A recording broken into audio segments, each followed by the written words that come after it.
Nous sortons d'un entretien très important avec le président de la République.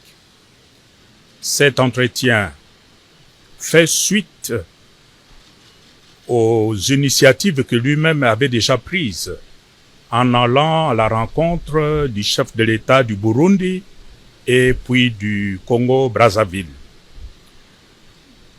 Ce sont des échanges qui ont porté essentiellement sur des sujets d'intérêt national. À l'issue de ces échanges, nous avons eu à nous rendre compte que notre pays, la République démocratique du Congo, a besoin de communion entre le fils et les filles du Congo. L'unité, la communion pour être solide, pour être fort. Comme vous le savez tous, notre pays aujourd'hui souffre d'une agression qui vient essentiellement de l'Est du Rwanda. Nous le savons. Mais comment pouvons-nous faire face à une telle agression si nous sommes divisés entre nous, les fils et filles du Congo? À l'issue de nos échanges et face aux enjeux, le chef de l'État, conformément à l'initiative qu'il avait déjà prise en allant trouver ses collègues chefs d'État de pays voisins, a levé l'option, et j'ai l'honneur de vous l'annoncer, le chef de l'État a levé l'option d'engager notre pays dans un dialogue entre fils et filles du Congo, un dialogue inclusif, naturellement aux conditions qui se préciseront chemin faisant.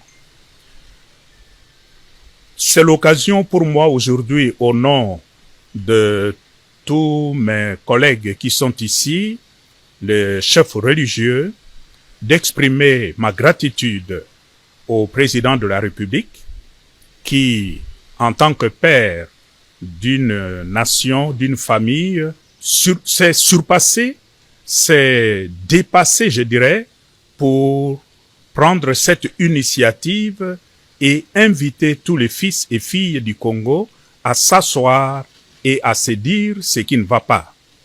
Voilà pourquoi aujourd'hui je lui dis de tout cœur merci pour cette hauteur.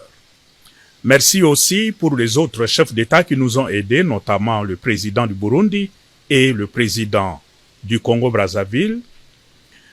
Nous pensons que, après que le président a levé cette option, dès lors que cette option est levée d'aller à un dialogue inclusif entre fils et filles du Congo, c'est à nous tous,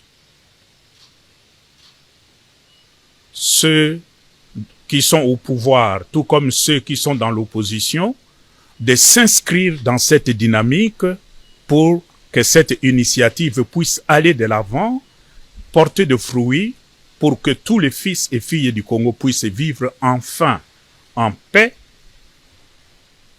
dès lors que les motifs d'agression à notre pays seront aussi enlevés. Voilà, de façon synthétique, les contenus de notre rencontre d'aujourd'hui avec le chef de l'État. Et nous, en tant que chef de confession religieuse, nous avons accepté cette mission que le chef de l'État nous confie et nous nous engageons à porter de l'avant comme un apostolat pour le grand bien de notre pays. Je vous remercie.